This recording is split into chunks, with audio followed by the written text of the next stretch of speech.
Welcome to the Healing Her Story podcast, a podcast where we reclaim our stories, reconnect with our bodies, and remember the wisdom we were never taught and yet always carried.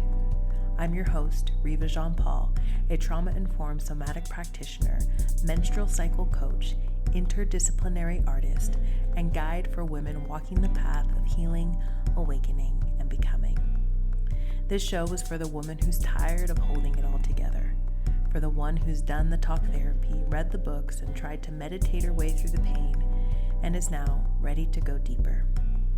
We live in a world that asks so much of women, a world that rewards our silence, praises our productivity, and shames our sensitivity. The systems we've been raised in were not built for our bodies, our rhythms, or our truth. But here, we do things differently. Together, we explore the cycles of the natural world and the menstrual cycle, the medicine of somatics, the power of creative expression, and the radical act of slowing down. Each episode is a journey through personal reflections, seasonal rhythms, expert conversations, and the deeper layers of what it means to heal from the inside out. Because healing isn't about fixing what's broken, because I do not believe you are broken. It's about remembering who you are and reconnecting with the wisdom and the healing intelligence that lives inside of you. I am so glad you are here. Let's begin. Fighting for the voice of the womb, diving to the depths of my womb, singing the truth of my womb, trusting the phases of the moon.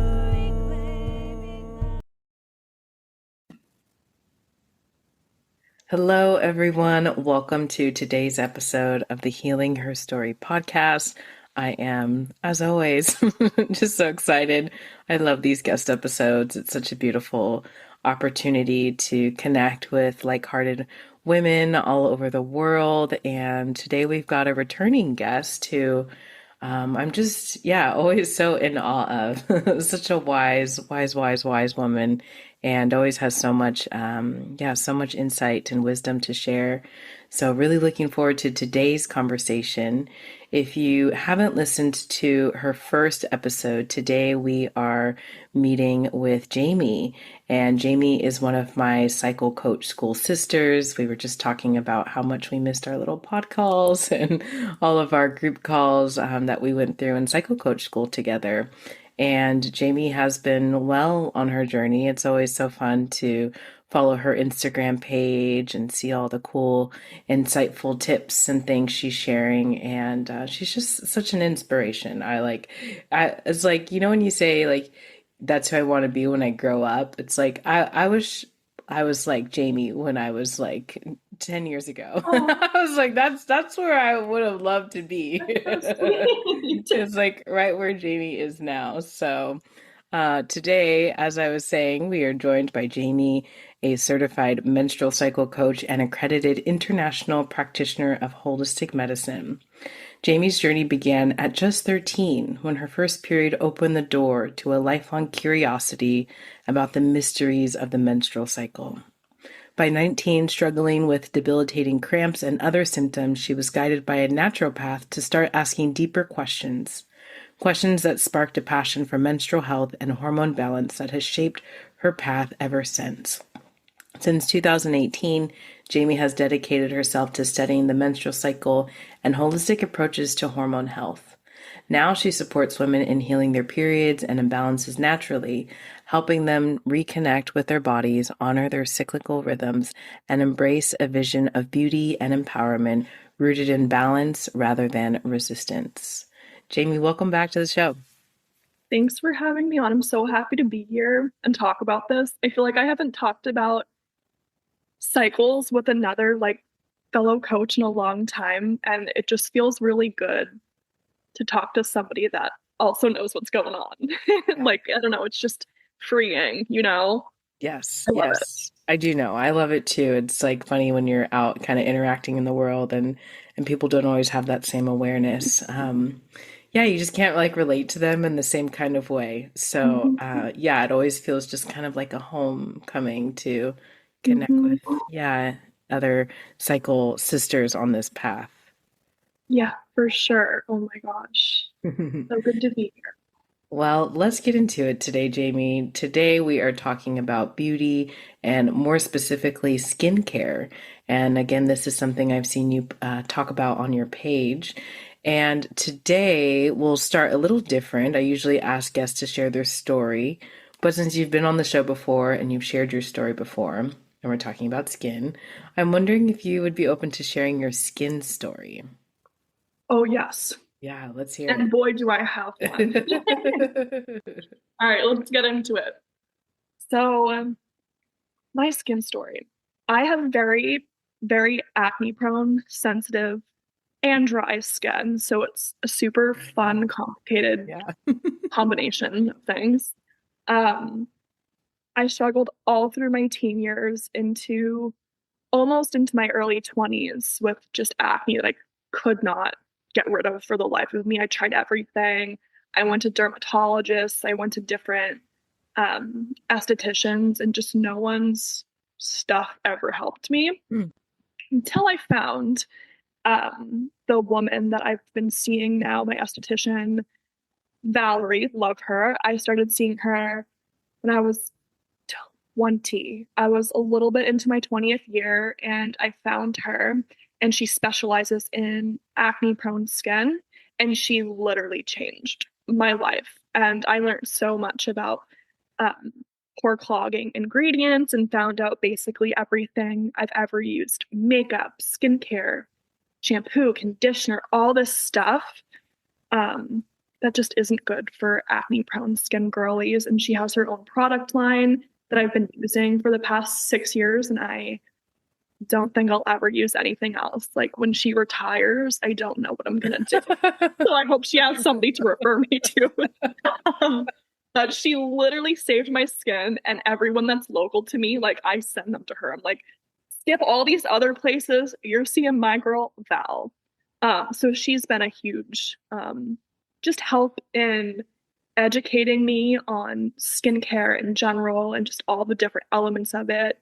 Um, she looks at skin holistically, so diet, lifestyle, and products. So it's like the perfect mix of everything. It's not too natural, but it's not too harsh and chemically. That's a word.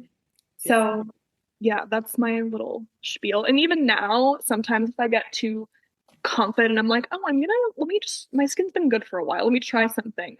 Nope.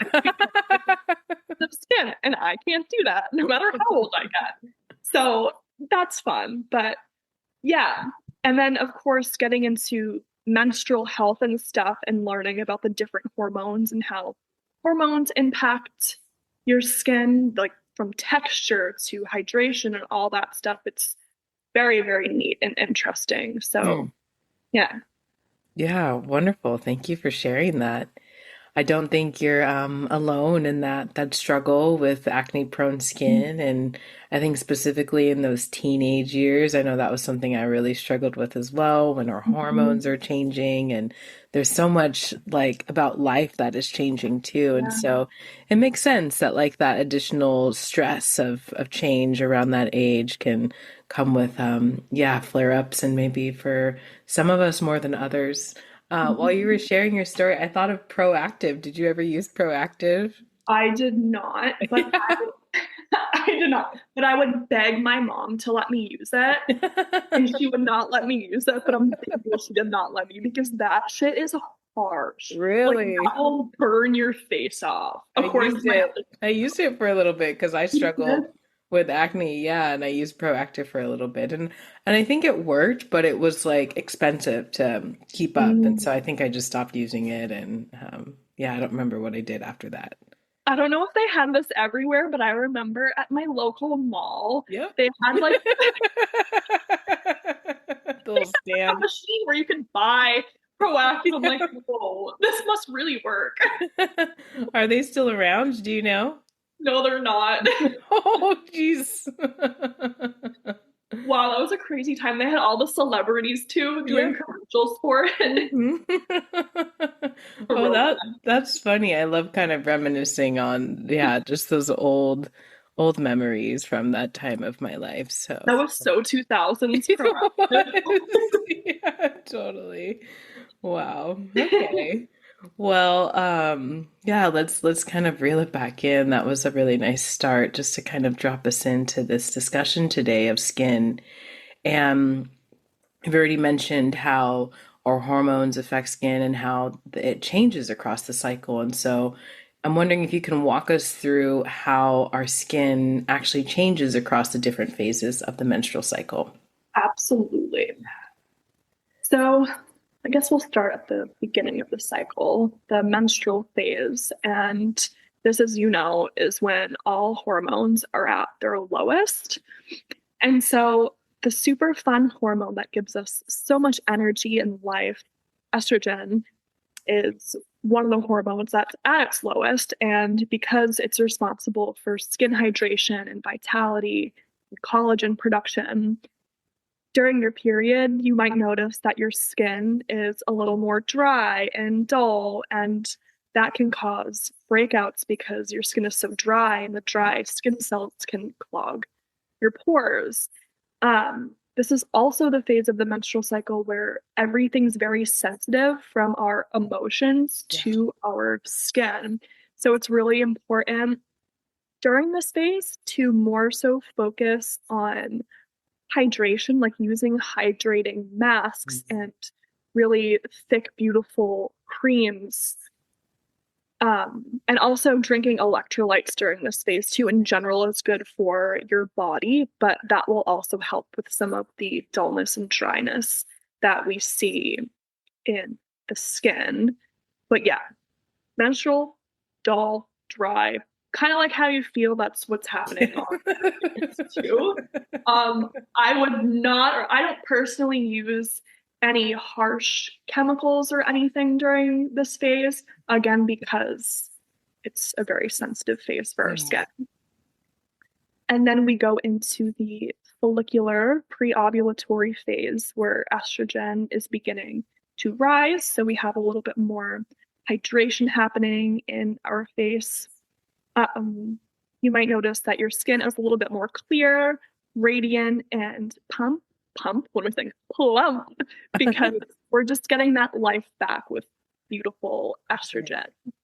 And during this phase, I would say just keep up with your normal skincare routine because your skin isn't necessarily too oily during this phase because estrogen is not yet peaked, but we're getting there. But it's also not going to be too dry where we have to focus so much on just hydrating. So our skin is becoming a little bit more resilient during this phase. So it's a good time to introduce more chemicals if you're willing to Mm. use chemicals. You know, Good. Yeah. when it comes to skincare, I learned to not be super natural with it. I just kind of use what works because I have gone through phases of just trying to use natural skincare, but my skin would still break out Okay. really bad. And there are a lot of pore clogging ingredients in natural skincare. Mm. And it works for a lot of people. If you have acne prone skin like me, it does not work for me. So I'm not scared to kind of use a little bit more, I guess we could call them active ingredients. Mm. But this is a good phase where we can introduce more active ingredients because our skin is a little bit more, um, yeah, resilient. So then we move into the ovulatory phase. Just a quick moment in time, but the main event in our cycle. Yeah. And also that shows up on our skin too, because estrogen is now peaking. And so you might notice that your skin looks, I have dry skin, so I like it personally, but if you already have oily skin, this can be a phase where you feel really, really like greasy and oily. Mm. And so because of that, like it is okay again to use more active ingredients here, like even drying like clay masks if you find yourself like breaking out in certain spots, spot treating. I personally love benzoyl peroxide. That helps me a lot when I have Mm. breakouts, and your skin can handle it here. Um, What else about the ovulatory phase? Testosterone.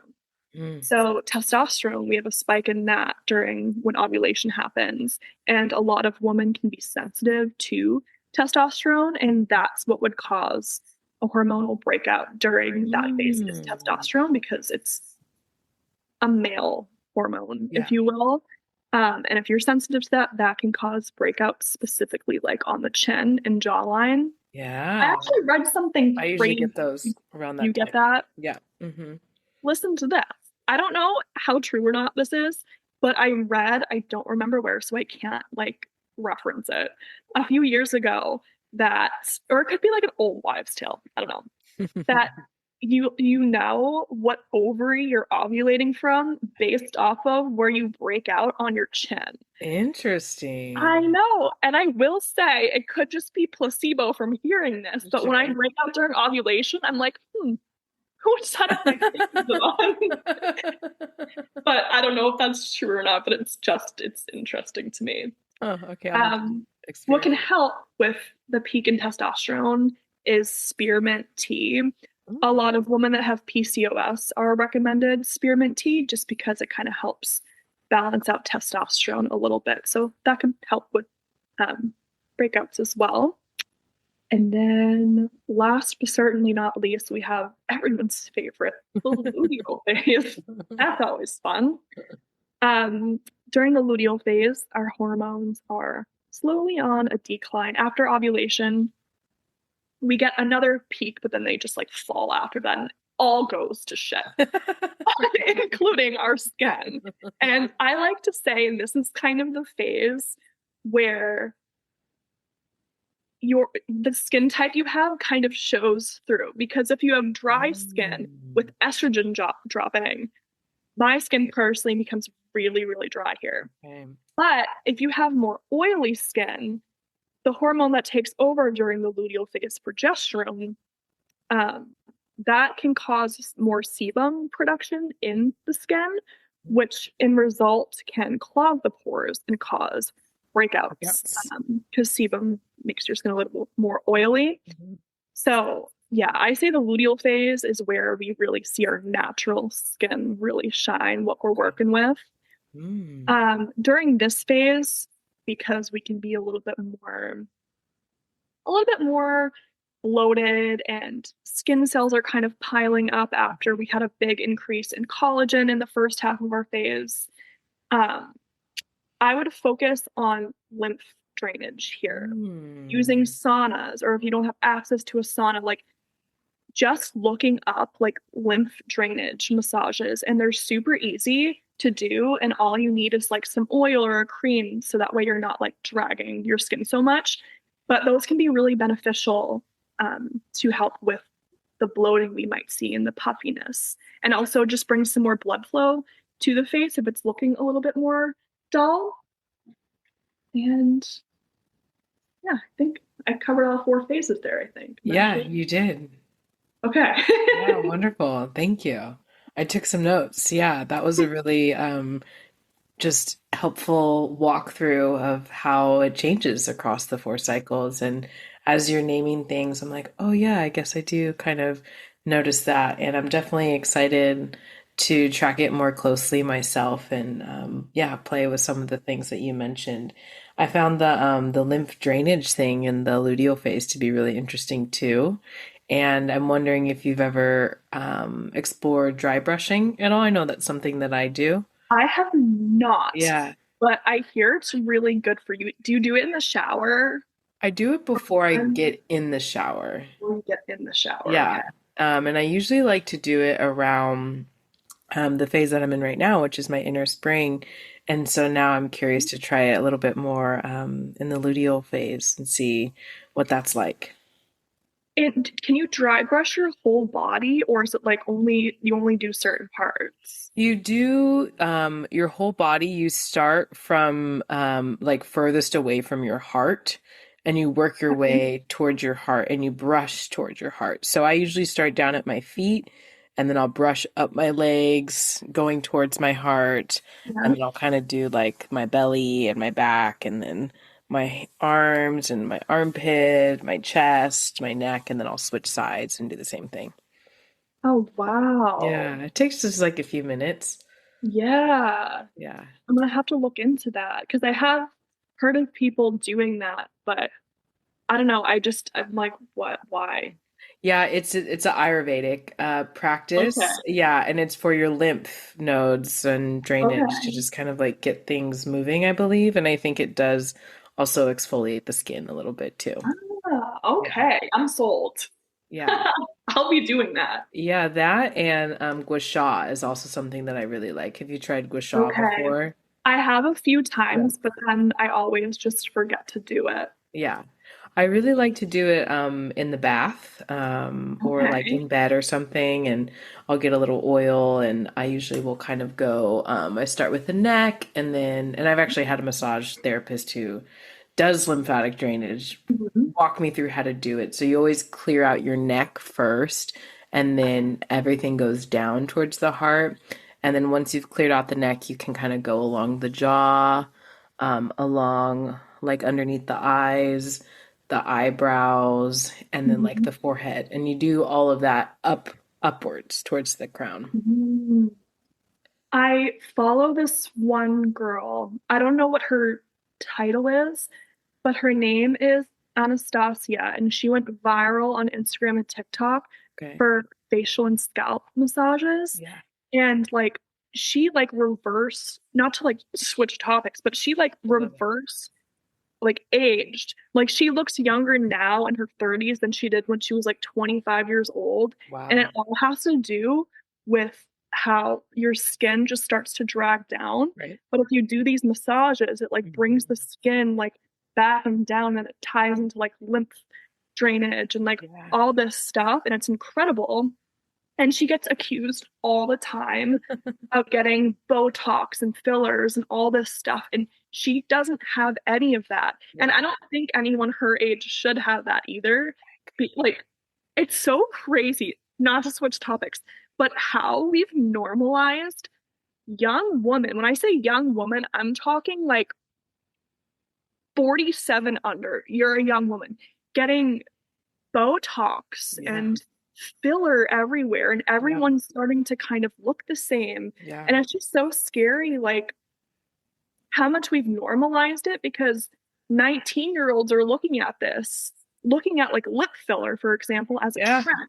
Yeah. That's not a trend, that's mutilating your body. And like, no judgment. If you want to get lip filler, get your lip filler. It's not about you getting the lip filler. It's about how we've normalized it to teenage girls. That's just Mhm. like 18, 19-year-old girls don't need Too lip young. filler. Yeah, Like totally. you need to be like in school, like learning.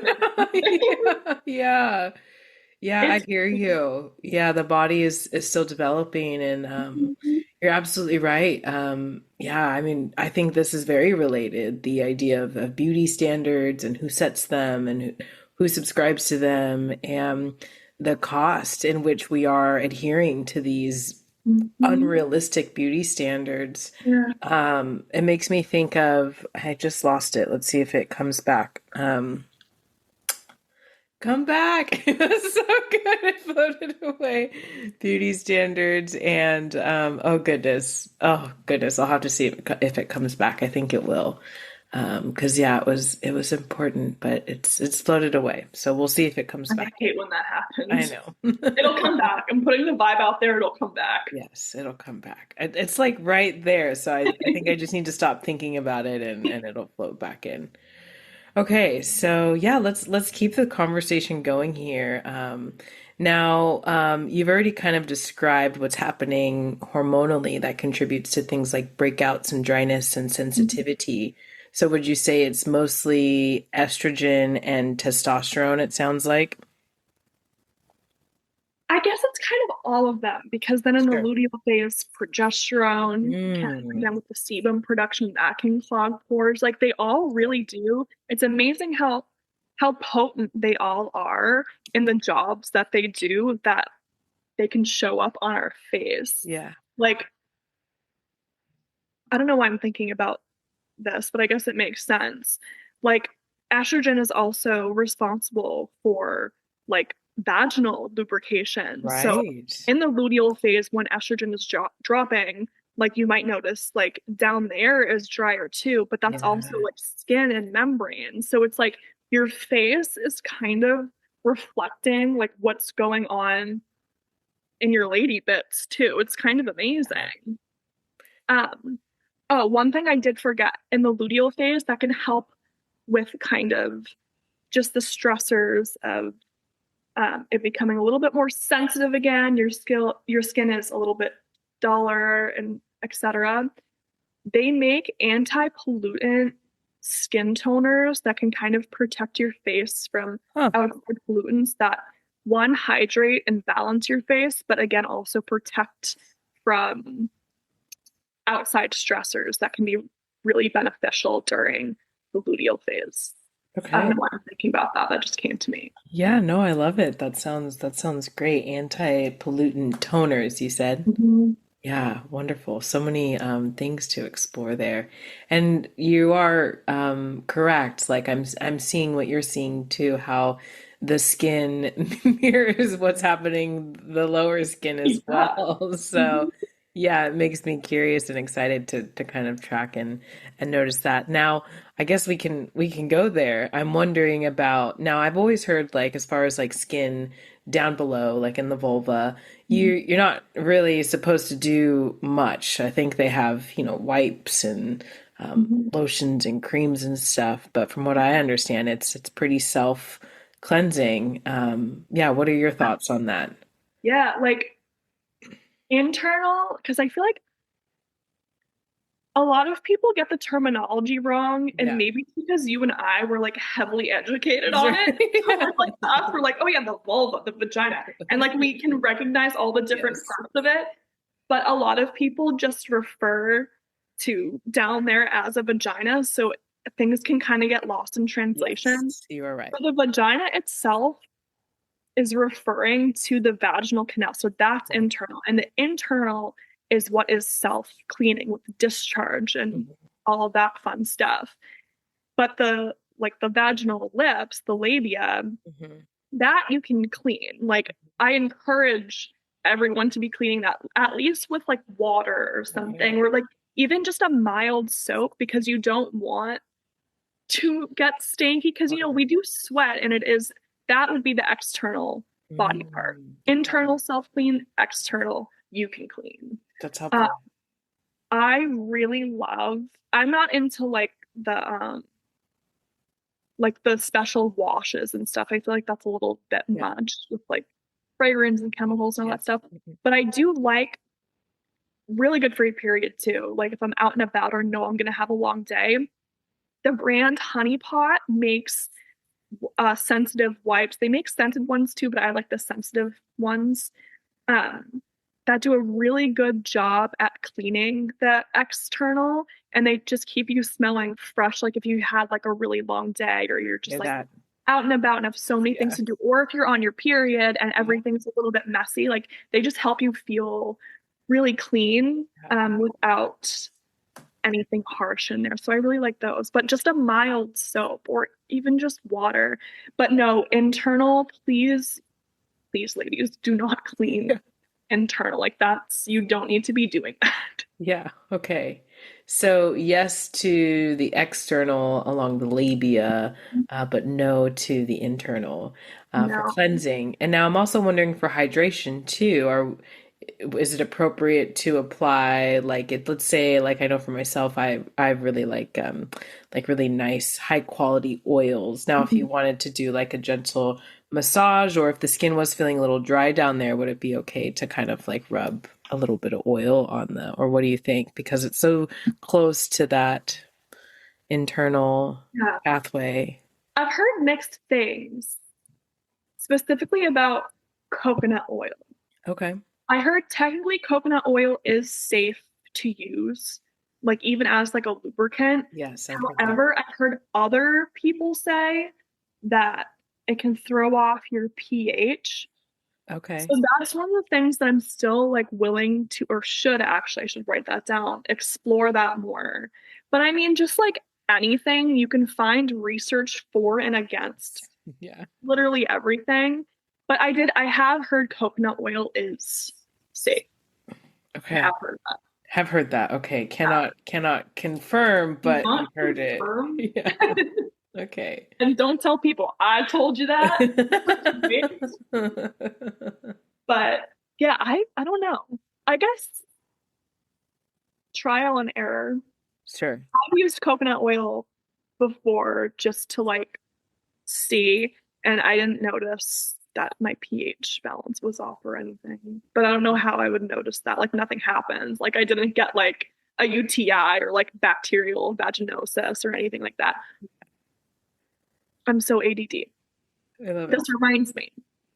I guess if you wanted to clean internally, a safe way to do that would be yoni steaming. I have I do gone through that. periods of time. Yes. Oh my Hmm. gosh. It's so good. Hmm. It's so good and just relaxing. Like, even if you don't, it does have a lot of benefits internally, but even if you just want to like connect with yourself or just relax, like, I can't even describe it, because you do them, how relaxing it feels. Yes. Like, Yeah, it's very relaxing and yeah, I get a lot of benefit from it too. Like I've had really the yoni semen specifically, I feel like I've had some sexual trauma cleared out through a couple steams, not like every time, but there's been like yeah, a few really potent ones where I was like, whoa, I feel like I just let go of a lot of just kind of like energetic residue from previous, relationships and situations.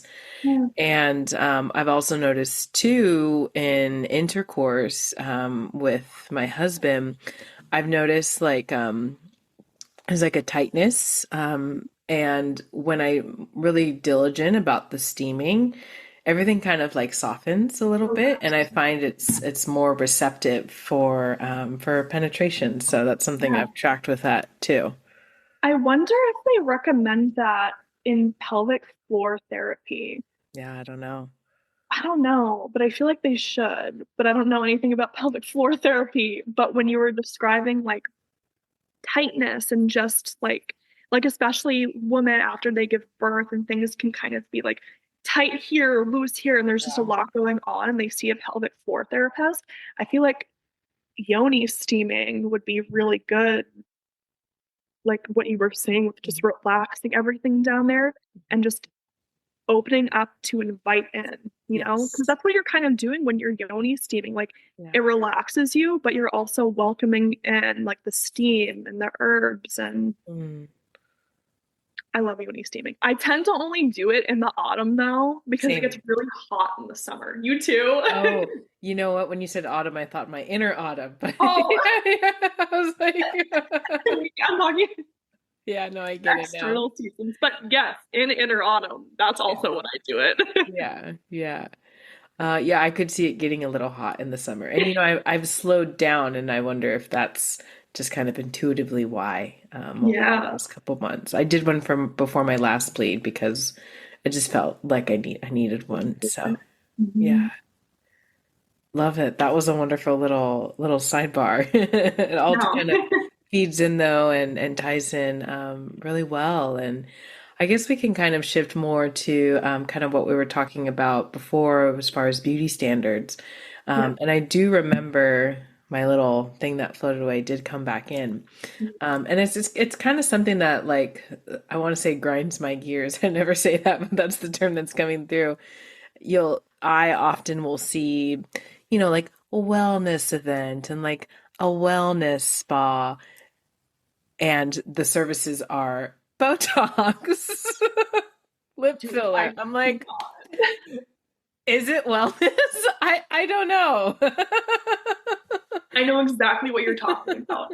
It's absurd and it's not wellness. Botox is literally toxins. And maybe I'm not knocking it. Yeah. One day I'll probably be like, you know what? I want to More go of get this some will be Botox. like, but one day I probably will. Like, I'm not gonna lie. But Yeah. it's more just like young woman like you and I, Mhm. like, we don't need that. We don't need that because you know why? Because we have a menstrual cycle and all these hormones, like, it really is like more towards menopause when estrogen drops and like everything Mm. else drops with it, like that's when you'll start to notice like the little like Yeah. turkey neck going Yeah. on, or like your skin just sagging more, and your skin's more dry, so more lines show. Then I'll probably be like, okay, you know what? This is happening. But I don't like how normalized that it is Mhm. for younger women.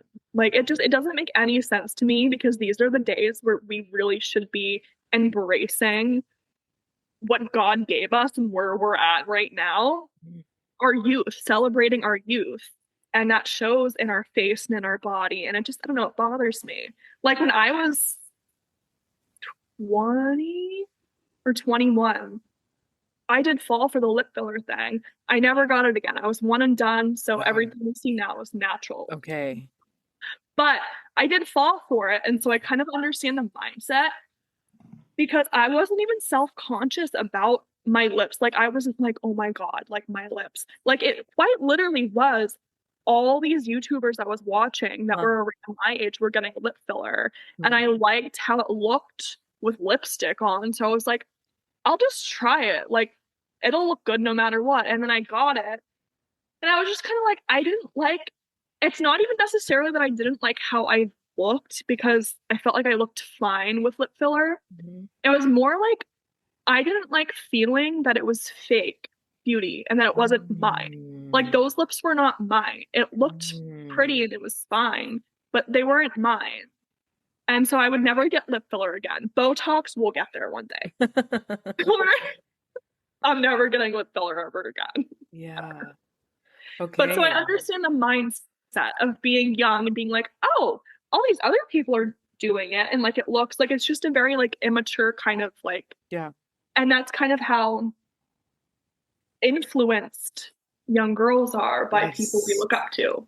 Yes, very much so. More so, I would say. I mean, we're all influenced by the media and social media and all the things that we're consuming, and women especially, are more susceptible, especially at that young age where our brains are still developing, our identity is still shaping, Um, and yeah, I'm really grateful I've grown up in the day and age that I've grown up. I mean, I was a teenager when MySpace came out, and I definitely had my time with social media in my teens. But nowadays, it's pretty terrible. Some of the bullying and just the expectations and everything that is just kind of like coercing through mhm. the atmosphere that is social Yeah. media and the internet. It's yeah, I did an episode on this actually, how social media influences young girls and women, and it's quite unsettling. Hmm. And all these girls are so beautiful too, Yeah. but all their faces are starting to look the same. They all have the same cheeks and the same nose and the same lips. And I love looking at women from like the 80s and 90s, like when they were teenagers or like in their early 20s, like watching like a sitcom from the 90s, you see their faces and they're all so beautiful, but Yeah. they're all uniquely beautiful. They all look so different and have very distinct features. And our culture has kind of shifted from having distinct features to everyone having very similar features. And are these women still beautiful? Absolutely. But we're missing that kind of unique type of beauty. Yeah, I hear that. Yeah, and I I mean, I want it to think come it's back, unique beauty. Like I want everyone to have like distinct features that are like, oh my gosh, you cannot replicate this with filler and Botox. You can't. yeah, Like I love filler and it. Botox and a boob job and a BBL can only get you so far. Like having kind eyes and a genuine smile will get you a lot further. And it Mm. also feels better inside too, you know, Yeah, more you. wow. I love that, kind eyes and what did you say? Kind eyes and a smile. Genuine smile. Yeah.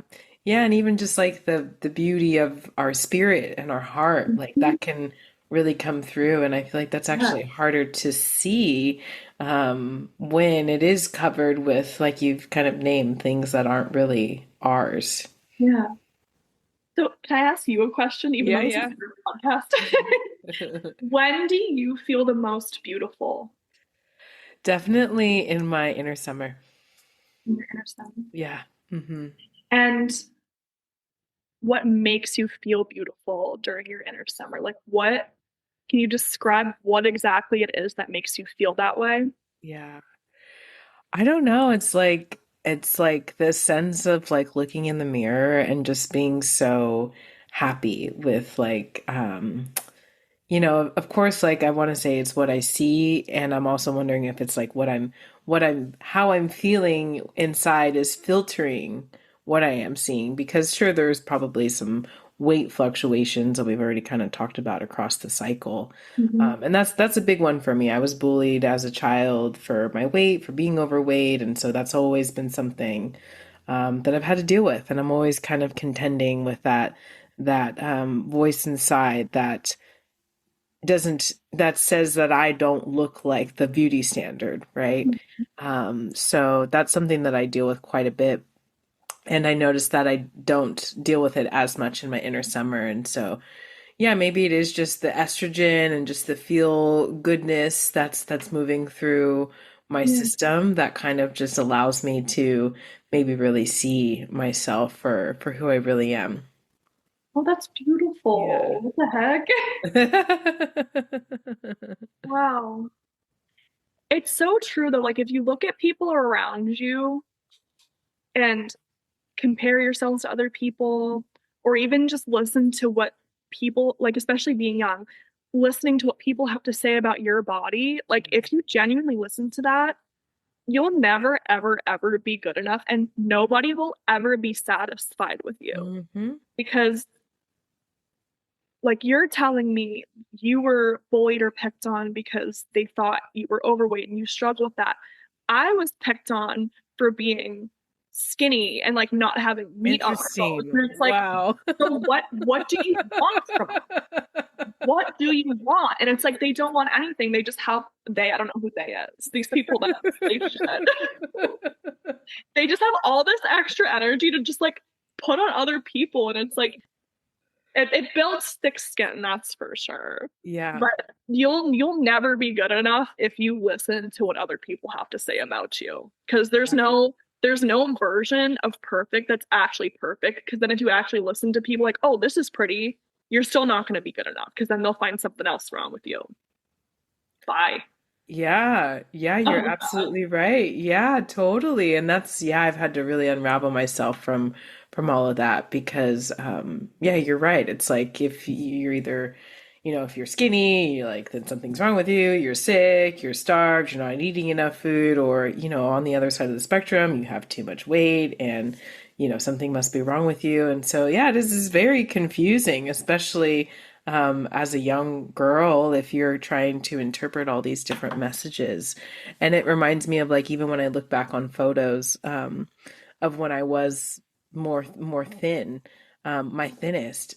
I still at that time I was my thinnest. I still struggled with my body image, and so it's like it just kind of reflects what you've already kind of shared here. It's like wow, like even when I was my most thin, I still thought that I wasn't thin enough. And I Do was you thin. find, yeah, do you find as you get older that you don't care as much what you look like, or does that still kind of you still have that thing inside you that's like, I still definitely have that thing inside that cares. I think I have learned how to not internalize it as much, like the standards and the things I kind of get from the outside.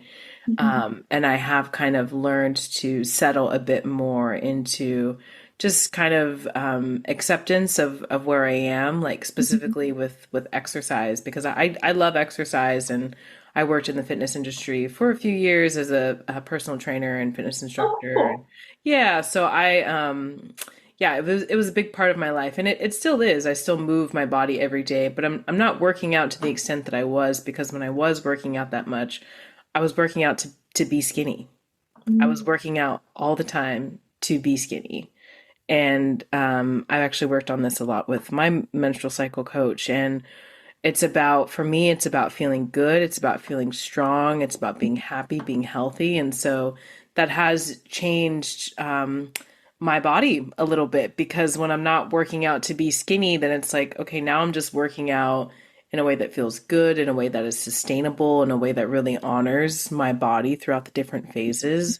And so maybe this is kind of actually a more sustainable Yeah. weight than trying to, fit the beauty standards and what that took, restrictive eating, working out, 5, 6, 7 days a week. And while I was thin, my eyes twitching and I'm having problems in my inner summer and, my mental health isn't in the best state. So yeah, it's a tricky balance.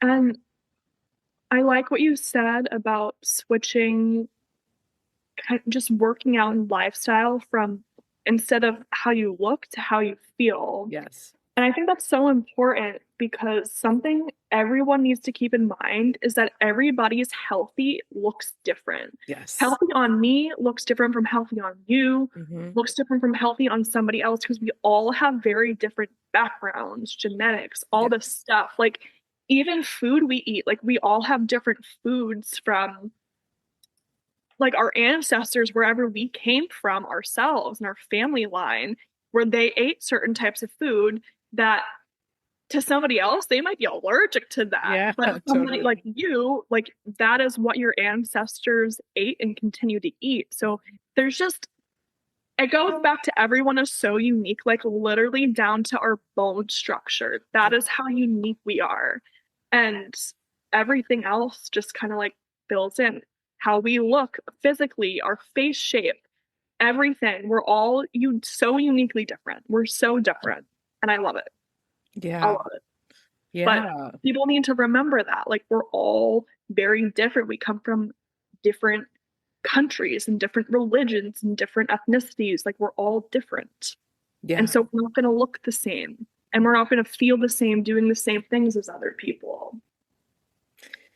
Yeah, I mean, you're absolutely right. And I think this kind of it can also kind of like mirror like what we see in our society with this, patriarchal lens in which the world kind of operates and Mhm. how that kind of like really does trickle down into the things that we're kind of discussing here today, because that to me does seem more patriarchal and more masculine to like fit in a box and to have everything Mhm. packaged up nicely and neatly and everything looking the same. Whereas the more feminine way, as we know, is more cyclical. It ebbs and it flows and it's hard to track and it's hard to Mhm. articulate Yeah. sometimes. So Mhm. yeah, I just find that so fascinating. And yeah, I think just this understanding of menstrual cycle awareness, while it is connected to our skin and how it changes throughout the cycle, it's also deeply connected to these yeah, societal patterns and conditions that we see. For sure. Hmm. Yeah. Yeah, so fascinating. It is fascinating. Yeah, well, I feel like we've kind of talked about how beauty can be part of the healing process, and I'm curious if you have any thoughts about how the skin can be part of our healing process, like working with the skin, taking care of the skin. That's a good question.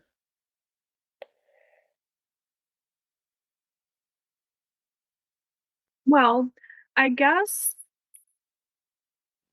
our skin can be a map of what's going on internally and externally and kind of shows us what's agreeing with our body and what's not agreeing with our body.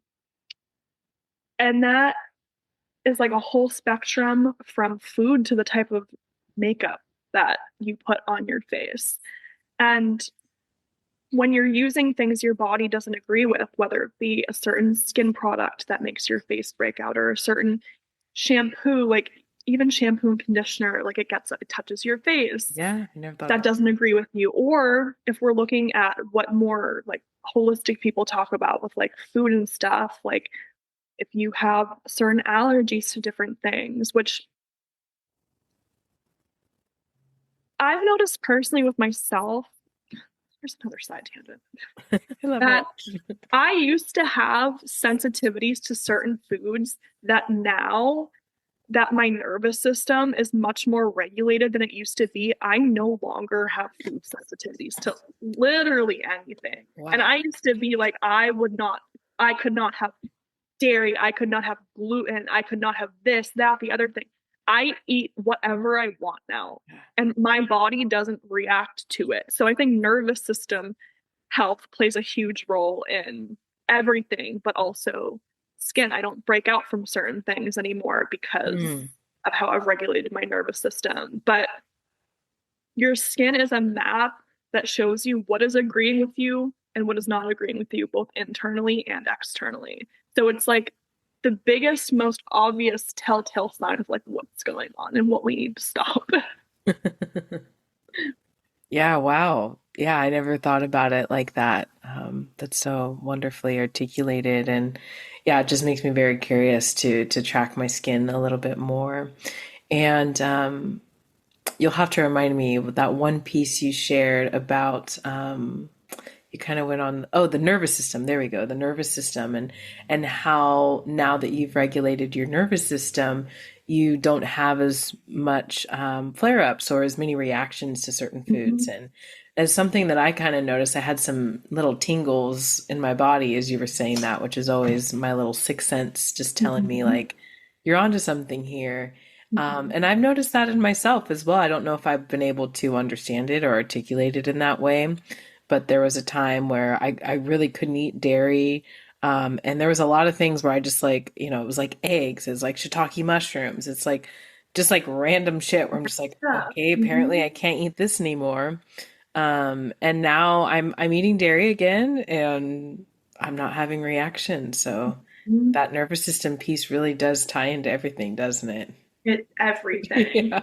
And the more women I talk to just about their lives and how they feel, there's a huge correlation between women that have anxiety, which is just nervous system dysregulation, Yeah. and stomach issues. Yeah.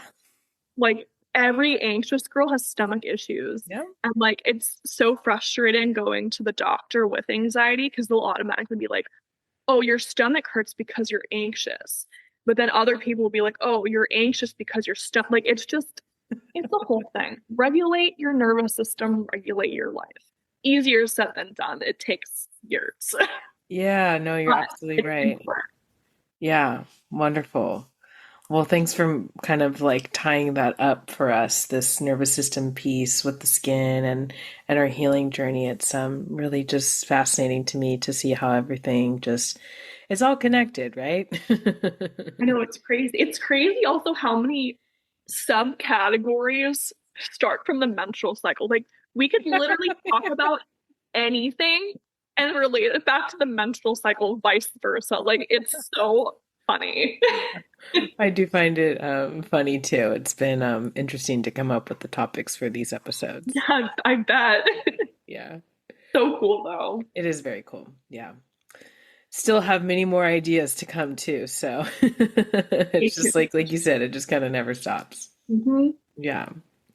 Well, you've mentioned as we're kind of approaching the hour here, I kind of want to start giving folks some just kind of practical things they can explore. You've already shared so much, but there's something you shared about the what did you say? There's a certain kind of products, pore clogging ingredients. Yeah, Yes. what are those? Oh my gosh. Maybe A top freaking, five if there's a a lot. freaking book. Yeah. Basically, most products that are oil based will clog your pores. There are like I couldn't even list them because there's so many. But a good resource you can use is if you just look up um, pore clogger checker into your Google search engine and you have a product that you're like, oh, should I get this? Should I not get this? Mm. Copy and paste the ingredients into the pore clogger checker, and that pretty much has a database connected to it that has most well-known pore cloggers, and it'll show up if it's safe or not. But a lot of like natural skincare brands that we see so pore clogging, like our the beef tallows, the coconut oils, the this oil, that oil. A lot of those are extremely pore clogging. Another one that's found in a lot of hair care products, Mhm. cetyl alcohol. That is extremely Mm. pore clogging, and it's usually like the second ingredient in these products, which means that Wow. it's more potent in the product. So that's Yeah. another one. Um, some women do okay with this, other women don't. Algae Mm. products have algae in it or any sort of like seaweed type of thing that can cause pore clogging. Okay. But there's so many Yeah. pore cloggers, so I just recommend look up pore clogger checker and check all your products into that, and it'll tell you, and it'll show you the exact ingredient too that clogs your pores. Um, if it has like one ingredient that clogs your pores, but it's like wicked far down on the list, you're probably good. The most important are probably the first 10 to 15 ingredients in the Mm. product because those are the most potent. But um, yeah, it's crazy. Like when I went through all my products with my esthetician when I was 20 years old, everything I used from head to toe was just pore cloggers. And it was like, oh, Wow. well, that's good. But it's because it's cheaper. A lot of the pore clogging Totally. is cheaper to. Yeah. Yeah. It's like how fast food is cheaper too. Mhm. I mean, Exactly. less so these days, but Oh, I know, right? yeah, I'm like, no, that's so true. Where it's did it true. go? I think I went to like Shake Shack like a month ago, and that shit was like $27 for a burger fries and shake. And I was like, I could have gone to a fancy restaurant, actually. Like, what? Yep. Yeah. Oh my gosh. Yeah. Well, yeah, it can be tricky, with limitations to try to, get all the right things. And kind of with that in mind, I'm wondering if you have any like brands or yeah, kind of products that Yeah. you obviously, take it all with a grain of salt because as we've already discussed today, everyone is so unique and what works Mhm. for Jamie may or may not work for me or for our listeners today. But if there were some products or name brands or things to kind of keep an eye out for, what would you recommend? Yeah. So, a couple brands I really like. The brand Face Reality, really good. They have every skincare product you could ever need. All of those products are not pore clogging, that whole brand. Another brand is Viva Los Angeles, Biba Los Angeles. She is an esthetician. She's a celebrity esthetician that works in the same network as my esthetician. So she formulates her products the same way my esthetician formulates hers. Yes.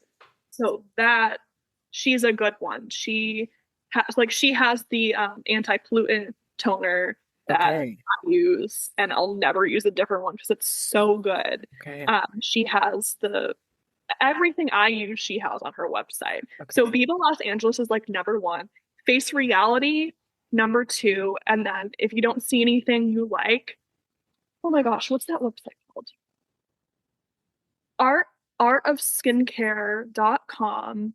You can filter out your specific needs. So you can click something that says acne safe and it will show you all the acne safe products.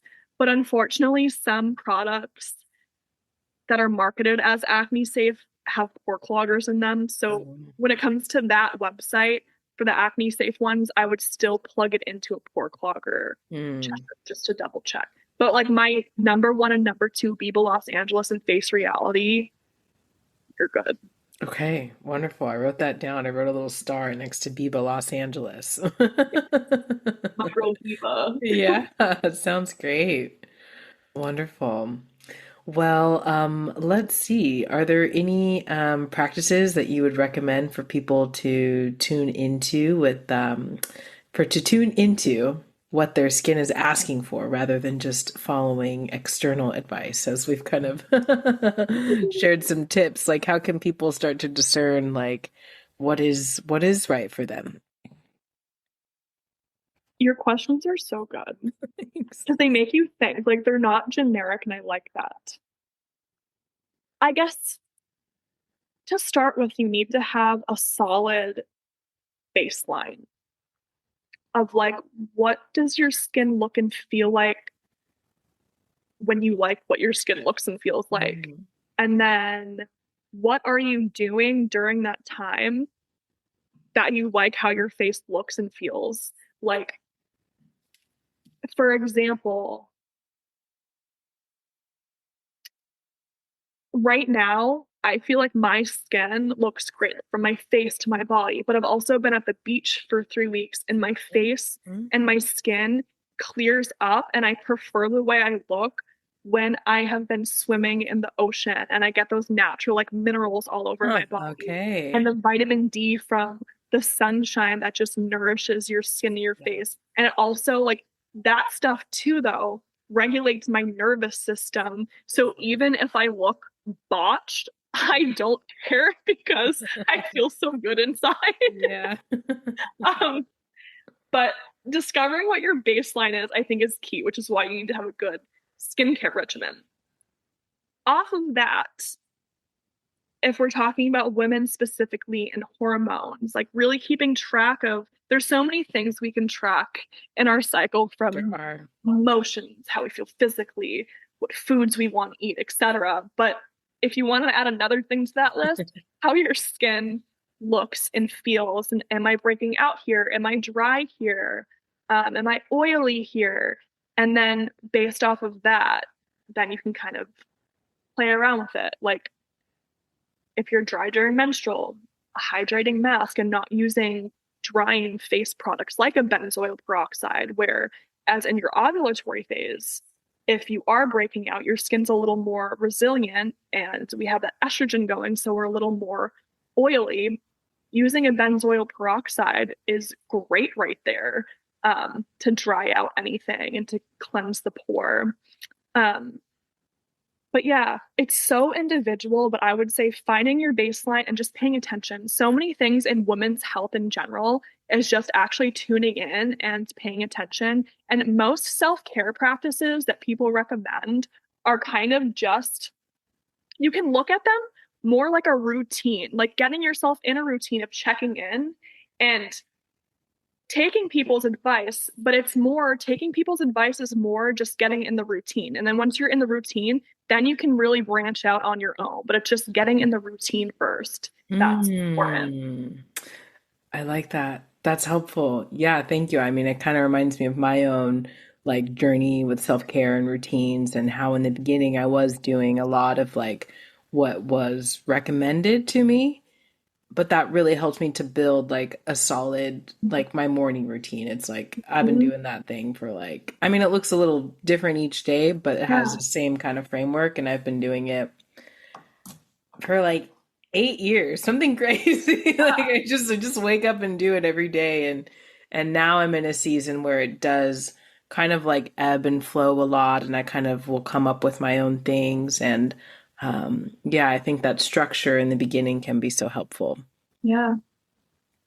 Like I know on my website, I have a self-care chart that people can print out for free, Cool. but it has different self-care practices from food to exercise to just little rituals you can do for each menstrual phase. But even that isn't necessarily for people to do those exact things. It's more just the recognizing, Mhm. the recognition of routine and cyclical nature and how the body changes. And Mhm. then from that structure, you can kind of pay attention more to what your body wants. Yes. Yeah.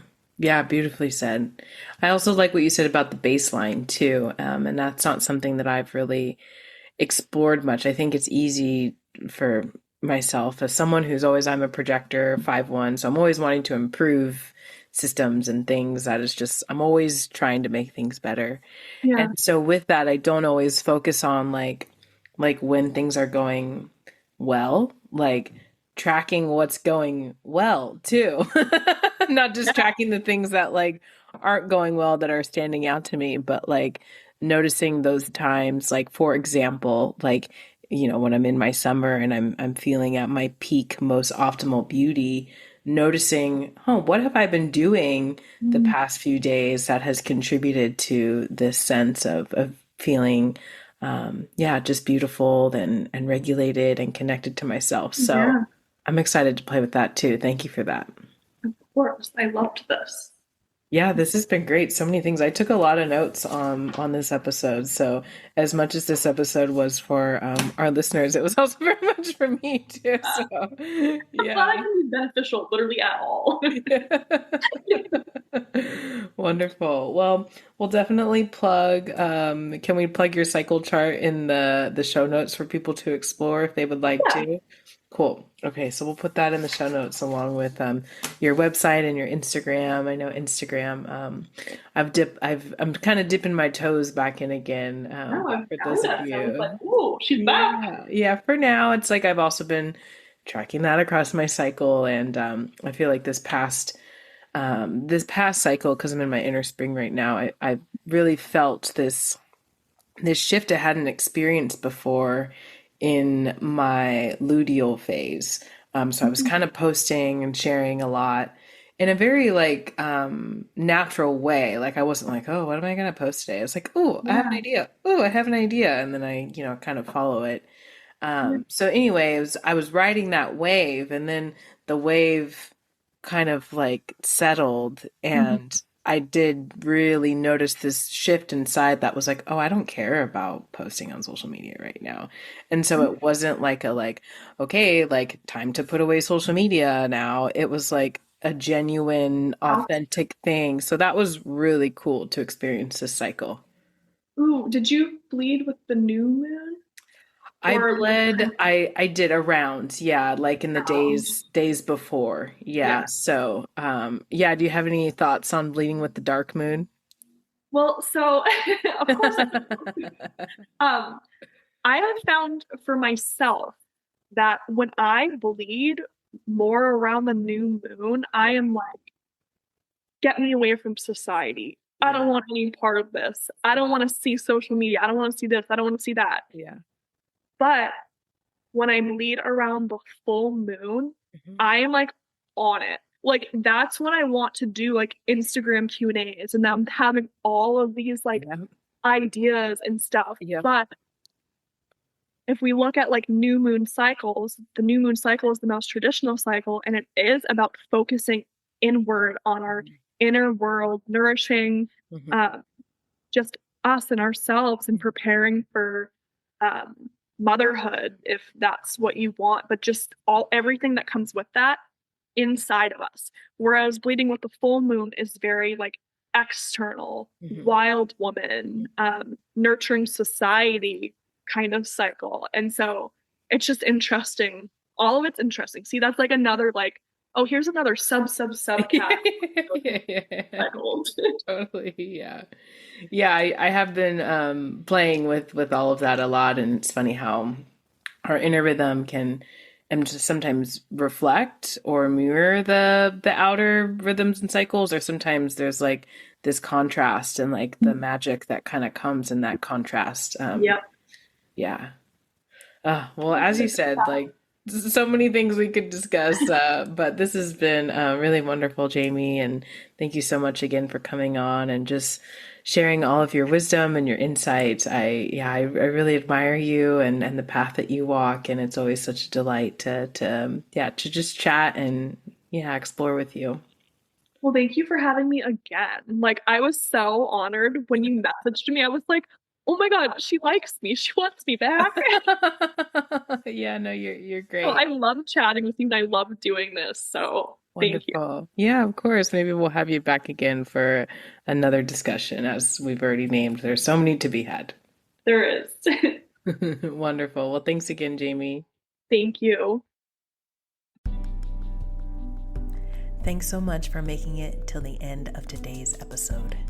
Before you go, if this episode spoke to your heart, moved something in you, or offered a moment of clarity, or perhaps helped you to feel even just a little bit more seen or heard or understood, I invite you to please share this episode with a friend.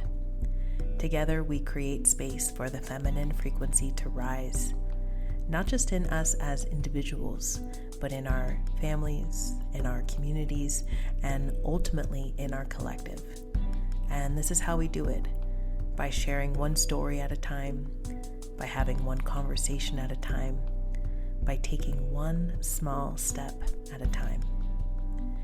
And if you're wanting to support the podcast even more, it truly helps to leave a 5-star rating and review. Your words help other women find this space, feel seen, and know that they're not alone on their healing journeys. As a thank you, when you leave a review, take a screenshot and email it to me at riva@windsofchangesac.com. I'll give you a free registration to our online trauma-informed breathwork circle for women held on Zoom every third Thursday at 7 p.m. Pacific Standard Time. It's a powerful space for release, restoration, and real connection. Thanks so much for being here. Thanks so much for helping this work ripple outward. Until next time, take care of yourself and take care of each other. Fighting for the voice of the womb, clearing the pain from your womb, creating new life from your womb, rebuilding with the phases of the moon.